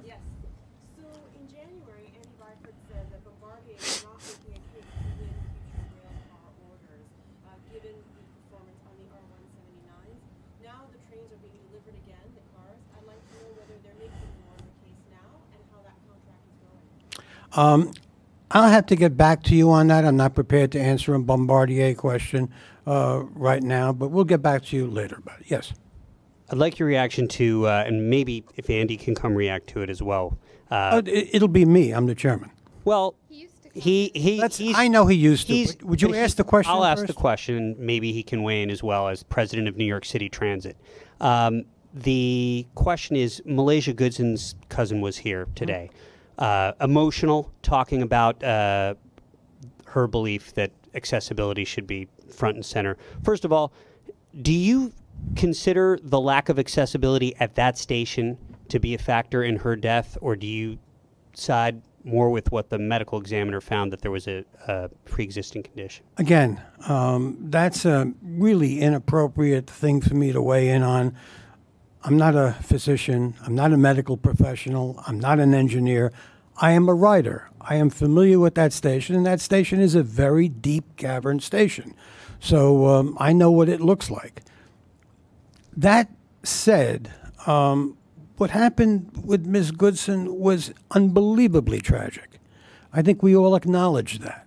And that's why we're redoubling our efforts to make our system, it's a 100-year-old system in a lot of places, a lot more accessible. I reiterated at the beginning of the meeting our commitment, first expressed by Andy Byford at our Transit Committee meeting, and repeated to you, all of you, this morning at the board meeting, that we are committed in the next 5 years to do an additional 50 stations to ensure that our system is, that an elevator or an elevator is available every 2 stations, so that no one's, left out at that point. We have an ongoing commitment, and that's why the congestion pricing effort is so important. I mean, that's how we get capital funds to be able to build these elevators. I mean, we're serious about it. We know what toll it takes. I'm on the system, as you are, every day. You see people trying to get up the stairs with great difficulty, glad when an escalator is available and working to take them the rest of the way. How frustrating it is for an elevator to be out. And that's why we've shut down on the number 1 line, 168th and 181st Street, because those are very troublesome elevators, and we're doing a full replacement on them. So, we're serious about that. We've reiterated our institutional seriousness about it and made an additional public commitment that within 5 years we'll get there. Yes. Hi, I wanted to ask about the executive order. Can you explain to us why it keeps being lengthened in time? And I've asked the press office a couple of times now about the contractors working on the deep cleaning of subway stations, and I've asked for the names of those contractors, and I have not received it. So aren't you sort of overstepping the board here when you still have the executive order in place where they don't get to take a look at these contracts until the work's already been done and the companies have already been chosen? There's a lot to unpack in your question. And the last question is, how much longer is it going to go on? There's a lot more to unpack in your question. First, why does the executive order keep getting renewed? That's up to the governor. That's his executive order. However, it has been very useful for us in addressing situations that, if you ask any one of our riders, profoundly dirty stations that are more than unclean, are an emergency. There wasn't it wasn't a long time ago you could look down on the track bed of any station and you could almost see things growing down there because there was so much dirt and debris. We're serious about cleaning them, but we're also serious about cleaning the stuff off the walls, off the pillars, things that people have contact with, cleaning the raised platform edges. That's important too, because if our riders don't have the right visibility of those safety measures, their safety is in jeopardy, and so is everyone else's. So, I think this is a serious enough problem that rises to that level. 2 press conferences to say that service is getting better. So how is it still an emergency? And shouldn't we know the names of the companies that are doing this work? We'll get the names of the companies to you. You should know that. It's an emergency even though service is better. Look, service is better, but I think most of our riders will agree it's not better everywhere. Doesn't suit them. And it really, frankly, doesn't suit us. So we're working hard to get those numbers even better so that we don't have an emergency and we're not dealing with emergencies and these very rush situations anymore. Hi. Hi. Can I ask a question of Andy? I'm sorry? Can I ask a question of Andy? Well, try asking me first, and then we'll invite Andy up. Is this a new policy to not allow questions? No, just ask me a question. Okay. I'm here. This is about bus fare evasion, which, as you know, Andy's made a priority to crack down on. Yes, and that's my committee. So why does it make more sense to sort of work with the police on this rather than just make it easier for bus riders to, re-up their Metro cards or, sort of hasten all-door fare payment or something like that? Okay, first of all, I'm glad you asked the question in that way because we try to make it as easy as possible to have to make it to help riders re-up their Metro cards. That can sometimes be a pain in the neck to some people, but we instituted Easy Pay, for example, that refills your Metro card. We have kiosks and vending machines, so we're doing our best. All-door boarding is a part of our new fare payment system. So it mystifies me sometimes that people say, well, bring on all-door boarding. No, we're addressing that. That is part of what we're trying to accomplish in our new fare payment system. So that way, I have sensors in the front of the bus, in the back of the bus, and every rider will have on their phone proof of payment. So you want me to do that again? That makes it a lot easier to monitor. The point is not to have a police officer on every bus to criminalize anything, which may be at the basis of your question. The point is to try to enforce the law. Now, look, fare evasion's a problem. We've made that clear any number of times. We lose hundreds of millions of dollars, and you would rightly call us negligent if we did not try to recover that and try to bring those numbers way down, because that costs our riders money. That costs us the ability to enhance the system and to provide the services that our riders correctly demand of us. So the object here is twofold. One, to get people to comply and understand that paying a fare is not like when you go to the museum, a suggested contribution. It's a fare. I pay my fare, you pay your fare. It's fair that everyone does that. Also, why is it that MTA police can't perform this function? MTA police, that's a good question. MTA police are, with a couple of exceptions, limited to commuter rails, Long Island Railroad, Metro North, are commuter rail terminals. Only Grand Central is a terminal, Penn is a station.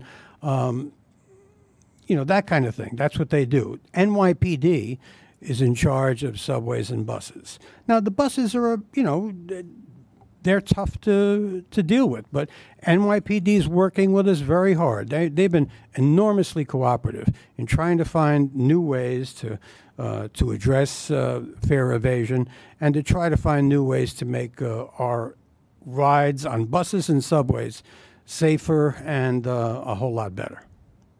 Mm-hmm. Hi, I had some questions about financing for the LIR. Firstly, on the topic of fare evasion, there was a plan put forth on how to address it on the Long Island Railroad. I know that the issues with fare evasion are different with the commuter railroads. The plans dealt with some technology, but what you hear a lot from riders is the issue is the conductors often don't or can't collect tickets because the trains are so crowded.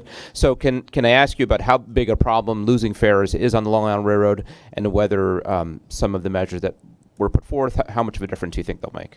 Well, it's significant enough that we're all talking about it. And I know that the both railroads have stressed to conductors that it's important to lift tickets. Now, by the way, I ride Metro North. Like this morning, pretty crowded. you're standing like this. Very seldom have I ever been able to find a seat during the morning or evening rush. But the thing is that with the fare payment system as we are envisioning it, and I use the My MTA app on here too, you have proof of payment right on your phone. So it's pretty easy for a conductor to scan your barcode, pretty easy to produce this proof of payment to anybody who comes by. We got to instruct our conductors to do a much better job of lifting tickets. We call that lifting tickets, but checking fares. And secondly, as far as congestion pricing, there are some lawmakers that are pushing hard to have a significant portion of the revenue generated committed to the railroads. Can you weigh in on whether that's something you and the MTA would support? Look, again, I've tried to keep the MTA as a board out of this very interesting legislative exercise. Having been a legislator myself, you hope they do the right thing. You express your point of view to them. And congestion pricing, as I see it, is beginning to take shape. I mean, the Speaker of the Assembly made an enormous assertion of leadership at the governor's suggestion, has begun to embrace and gotten his conference to embrace congestion pricing. I see that beginning to gain support and traction in the state Senate. That's good news for all of us. Will it get us all the way there? No. We'll continue to need enormous, dedicated and reliable sources of revenue to do the things that we need to do to make this a better system. It's an old system. It has been underfinanced for an enormously long time. We can't do it this way anymore. And I think everybody's beginning to understand that. If we're to provide our customers, whether it's on commuter rail, buses and subways, bridges and tunnels, with the kind of service that they should expect from the MTA, we've got to make enormous investments in the system, and we're trying to do that. Congestion pricing will help. The carve-outs are what they'll be in a legislative process. Having been one for a while in my life, I know how interesting that experience is, but I'm not going to second-guess legislators or the governor. Thank you. Good afternoon, Chairman. We've heard a lot about congestion pricing and more dedicated revenue streams. Given that that is still 2 years away, we don't know the exact figure. A panel may have to discuss it. What kind of challenge does that present to continuing the improvement that we've seen? And how can you continue the pace that we're at now without any new money now? Well, that's the right question. We do have some new money now. Phase 1 of congestion pricing is already here. That extra $50 million helps us address some important needs in transit deserts throughout our region. And that's stuff we're taking seriously. Other revenue as well that come from, for example, the recent fare and toll increase will go to that as well. And then the big part of this in congestion pricing and other streams of revenue will allow us to plan, will allow us to begin to re-envision our system and re-engineer our system so that we can provide much more reliable service. The service that, frankly, our riders and customers have long deserved. Yes, absolutely. We've already begun procurement reforms, cost containment reforms. You've been fully briefed, I know, on the steps we've already taken to not only control costs, but to reduce operating costs, moving away from the capital budget. Hiring freeze, vacancy control, department by department review of what we're doing, consolidating services and functions throughout the agency, a reduction in consultant contracts and vendor contracts of 10%. That's painful, not popular, but necessary if we're to keep us providing the kinds of service that we need to. Mm-hmm.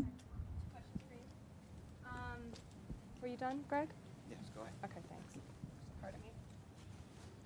One, this was mentioned during the meeting. And if you could just, sorry, I'm new here. Forgive me with this microphone.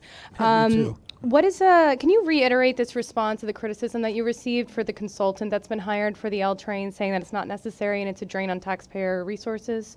I couldn't disagree more. One, if we did not have an independent consultant looking over everybody else's shoulders and reporting back to the board on important issues that we have discussed from day one,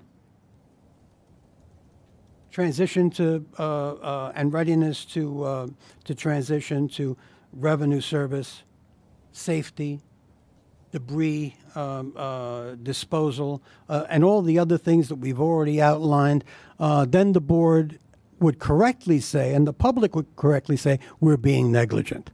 So we're doing that. That happens out in the open.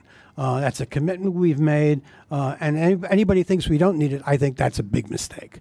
But fortunately, the board agreed with me, so we're proceeding on that track, and I think it's a positive track on which to proceed.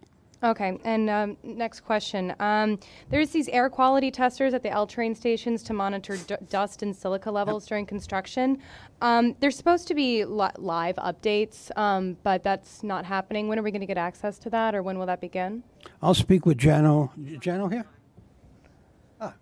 Jano Lieber.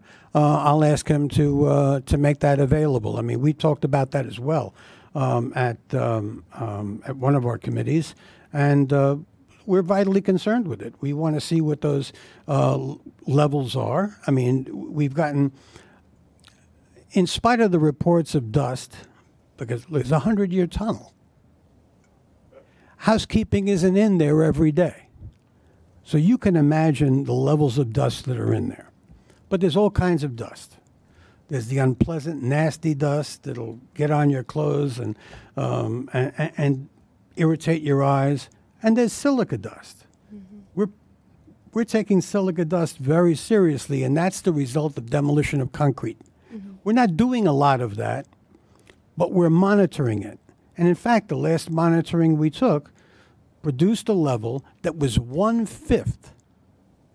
Let me repeat that, 1/5 the level of the maximum allowable for being exposed 8 hours a day, 7 days a week, 365 days a year, which doesn't occur. Mm-hmm. So we're taking it seriously. But why haven't the live updates started? That was supposed to be part of the program. Yeah, we're going to start them soon. Mr. Chairman? Yes? Could you give us a summary in Spanish, pretty much regarding your whole take on... Everything? No, not everything. Congestion prices, tarifas de congestión. Básicamente su reacción a lo que está sucediendo en Albany con el proceso legislativo y qué representaría esto para la MTA y las personas que usan el subterráneo. Bueno, la MTA necesita desesperadamente esa fuente de fondos para poder mejorar el sistema de transporte que tenemos no solamente en esta ciudad, sino también en esta región. A mejorar las condiciones en cada estación de tren, los señales, los ferrocarriles y también el servicio que le brindamos al público.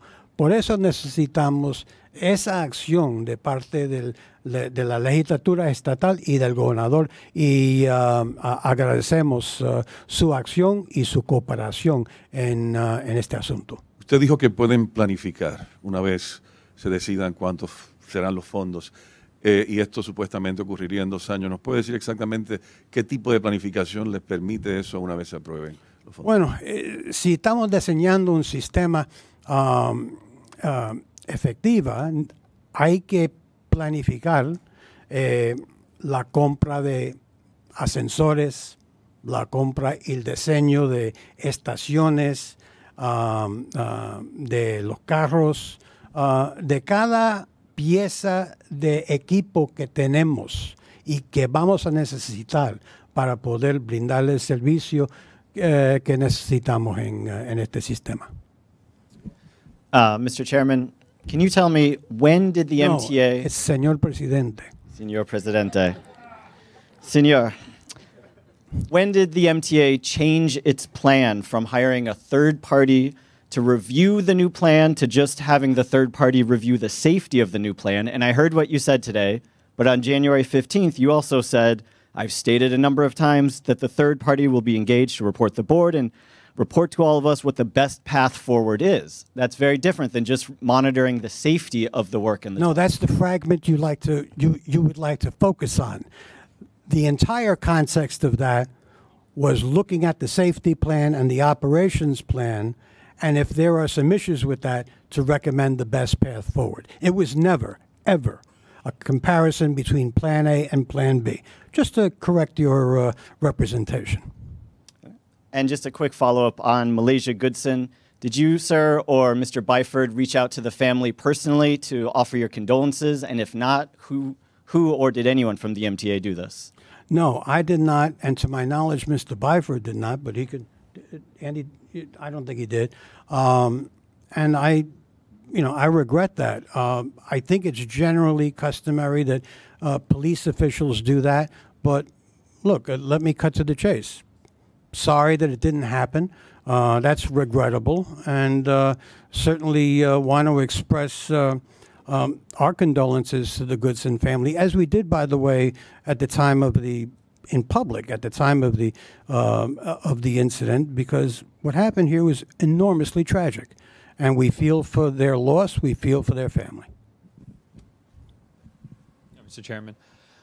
Yes. On the consultant, on the L train, you say they've been working since March 1st, right? And they are there to review the coordination between doing repair work and getting service back in order, right? And safety issues. Sure, and safety issues. Okay. There has been closures and work done, right? Preliminary, that in March up to roughly March 18th, right? You had to close for overnight service, close for weekends. There was a week where you had higher dust levels than usual, and then two, you had a train run over some wires, as your press office called, materials, but they ran over some wires left over from work in that area. Debris. Debris. And did those consultants review that? Because that really impacted the morning rush hour. So did they ever look at that, and did they ever report to the board what happened? I'm not aware, but they're ready for a report the next time we get together. And as issues that are urgent and emergent occur, we'll have even more frequent reports by memo and email to the board members. And so to follow up then, what's your level of confidence? What can you tell riders who, when there is work existing on the L and you had a shutdown, so it's not like you had one tube open like you planned, but you had a shutdown and the morning rush hour was still, you had to cancel service between Brooklyn and Manhattan. What confidence can you give riders that when full service is back for the morning rush, it's going to be back? Here's what I can tell you. The work that you are talking about and addressing yourself to right now is work that would have gone on and was going on independent of the change in plan on the L train. Let's understand that. What's the merit of that, though? Hold on. You let me answer, and independent of that. That's important to note. Now, if there are issues, we certainly want to look at that, and we want to hold the contractor accountable. And in fact, that's why we're in close communication on an almost daily basis with the executive at the MTA, who is coordinating with Andy Byford the construction of the L train tunnel, as well as the independent engineer who has just gotten there, essentially, just beginning to set up, beginning to review things. We will have a full report for you, for the board, and for everybody else. Certainly the riders of the L train. Now, let's bear in mind, and it's pointless to try to split hairs about things. Our point is, if there is a way to ease the ride and eliminate the inconvenience monstrous inconvenience. The 275,000 riders on the L train, yeah, that's a no-brainer, and I want to find that way. Okay, just That's what this is about. to follow up, you say splitting hairs. Why did you make the distinction of this was work that was planned and it's distinct from work that's going to happen in April? Why is that important, like you said? Yeah, because it would have happened anyway. I understand that, but why is the nature of the work different? Because sometimes people conflate the issues. You may have noticed that at some of our meetings. People do. This is work that was approved previously under the old plan. It's going on right now. There's work that will go on, which is essentially re-racking the cables, using the FRP to wrap bench wall, and those are things that I expect will not create the kinds of issues that people are anticipating. Someone? Regarding the methodology you guys are using to calculate fare evasion, some critics have said that it is not consistent or comprehensive enough. So part one, what can you defend the methodology that went into calculating the fare evasion? And then two, when it comes to enforcing that on buses, what would you say to people who are concerned that between putting cops on buses, bus riders are more low income than other riders, and also converting to a payment system that relies heavily on phones? A lot of low income people don't have phones. What would you say to people who are concerned that the MTA is pushing or discouraging riders from taking the bus, especially low income people? I would say that's completely untrue. Let me tell you, but I'm glad you asked those questions because they're important to clarify. One, nobody's criminalizing anybody. Two, nobody's targeting the low income or people of color. I use the bus too. And by the way, I will swipe my card and, no, you insert your card in a thing that swallows it for a second. But then somebody else, a lot of somebody else's, will walk in through the back door. I presume you've never seen that before. I have, all throughout this city. I've also seen it on subways. So, look, and I've also seen people from all walks of life pull out their phone in buses and either have conversations or check their email or play a video game. So, phones are not as scarce as one might suggest. And then, but regarding the methodology, could you defend that? The methodology, as I understand it, is it's a sample of ridership from place to place, and then it's extrapolated into a percentage. I can't give you the equation, but it's a sample. By the way, just like most things are estimated, people take samples. They're reasonably assured of their validity, and then they present percentages that make sense, and by the way, that are validated not only by people who click and check, but people who watch. So you have absolute faith in those numbers? I have faith. Okay. Thank you. We're going to have Andy. Andy. Yeah. By popular demand, Andy Byford. Thank you. You're a hard act to follow, Mr. Chairman. Okay, where do we want to start? Andrew. Your thoughts on what Malaysia Goodson's cousin said, regardless of what the medical examiner said, do you consider her death to be a wake-up call with regard to accessibility? Well, I think, let me say straight up, it was absolutely tragic. I was horrified when I heard about it. But what I would say is it reinforced my desire, my absolute determination to push on with that element of our capital plan. We've made it very clear within the Fast Forward plan that we intend to make this system as accessible as it can be in the shortest possible time frame. So right now we have 51 elevators under construction. In the first 5 years of the Fast Forward element of our capital plan, we will make another 50 stations accessible, to the point that you'll be no more with scientifically chosen infill, informed by what Transit Centre came up with, but we also did a workshop in this very room. We will infill 50 stations. You'll be no more than 2 stops away from an accessible station. In the following 5 years, another 130 stations. So we will then be within striking distance of the fully accessible system that ultimately we all want. We're all on the same page as these guys, right? So when I heard about that, what it did was steel my resolve to push on and make that a reality. So that in a way is Malaysia Goodson's legacy, I would say. So that plus the things we're doing right now, it's not all jam tomorrow, to use a British expression. It's fixing things now, really motoring, really pushing my maintenance teams to keep elevators in service. Doing work with Alex Elagudin, our full-time senior advisor on accessibility, to put out an accessibility dashboard, which we've just launched.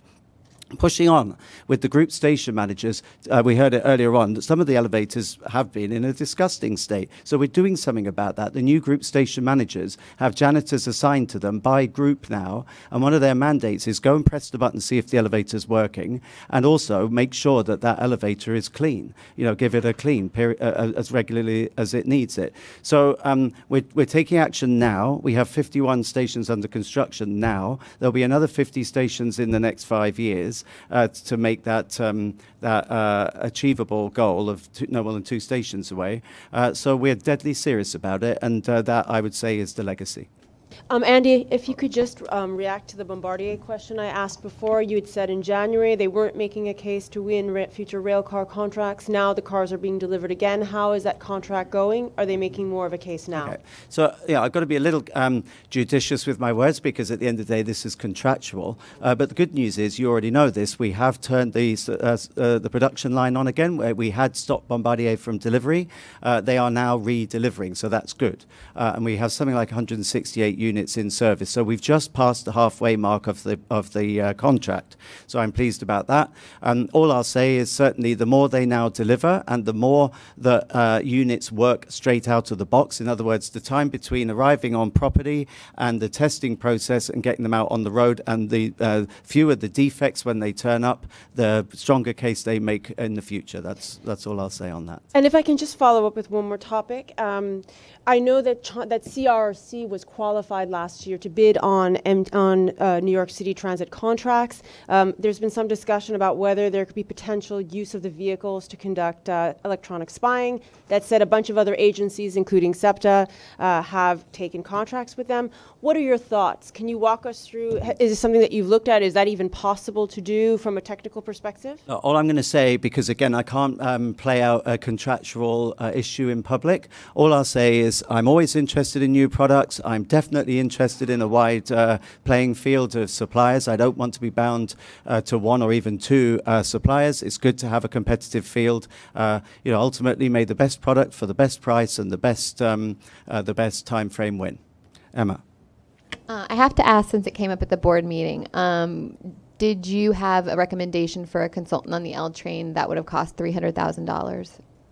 I was aware of, yes, I did, but that was never a recommendation to the board. When I was looking into this, there was a proposal on the table from a contractor with whom I'm familiar that had nothing to do with the project for about that kind of figure. But then the issue moved on. I think it's good that now the board has a contractor on board, a consultant on board that will give the independent safety and operational advice which I was originally seeking.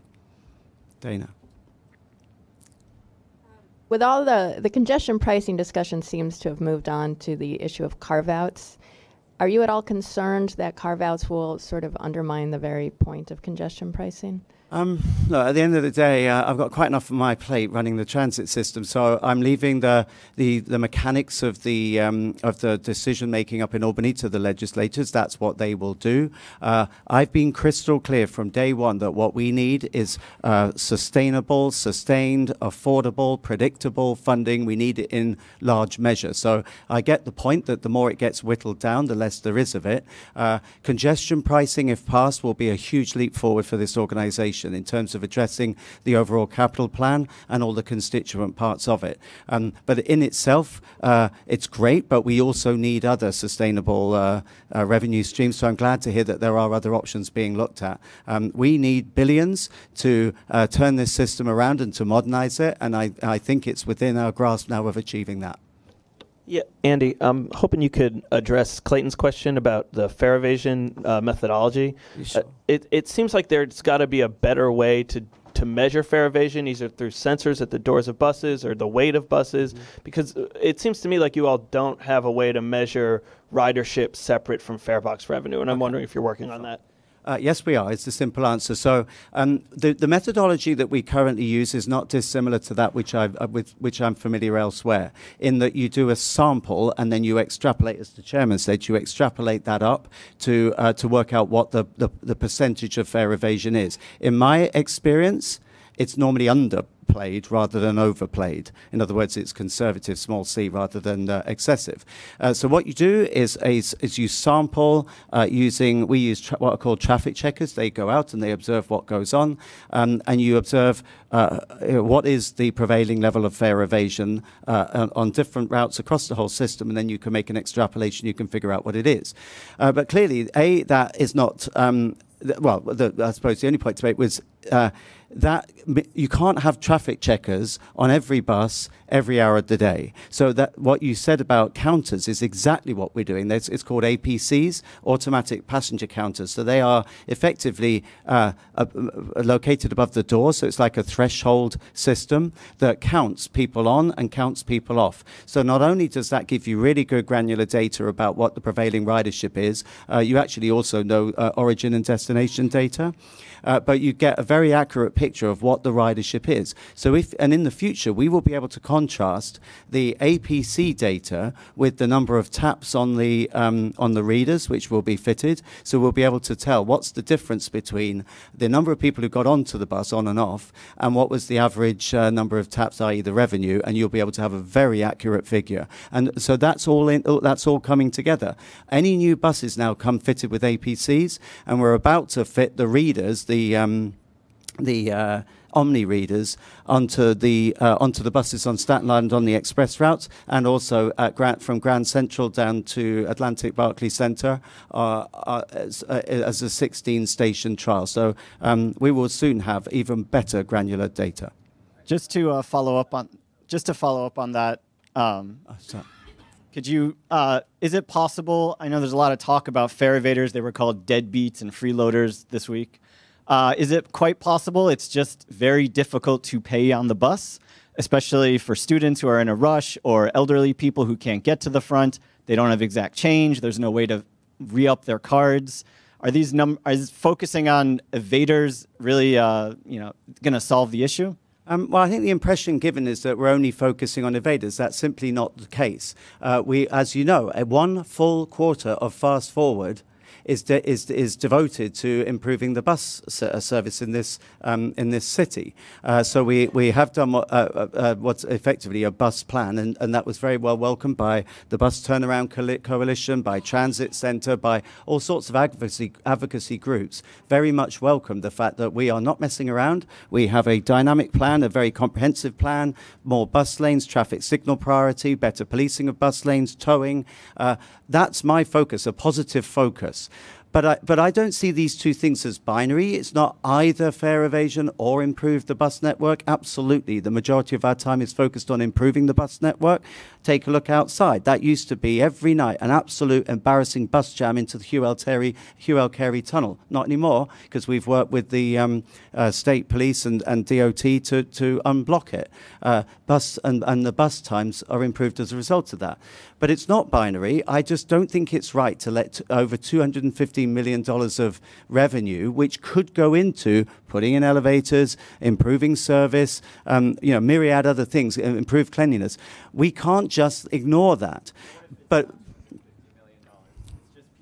no. No, as I said earlier, I think actually if anything, we probably underplay the amount of fare evasion with the techniques that we've got. You only have to ride the system, as I do every day, to see people pouring on. And I'm sorry, I don't actually buy the fact that it's because the bus is necessarily rammed. People just get on the back door sometimes when actually the bus isn't that full.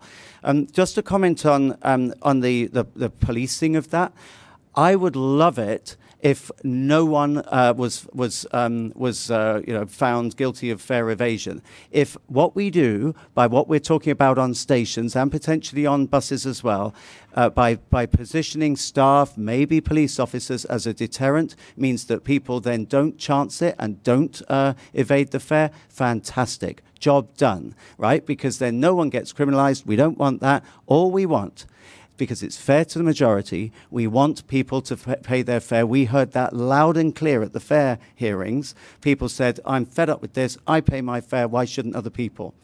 That's all we're talking about, right? I'd love it if no one actually got caught.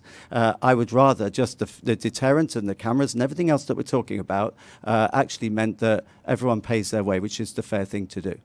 Clayton. Hey, Andy. So Albany is on the cusp of passing congestion pricing, which I'm sure must be a major relief to you. I saw you staring longingly at your fast forward book earlier, which you're wont to do.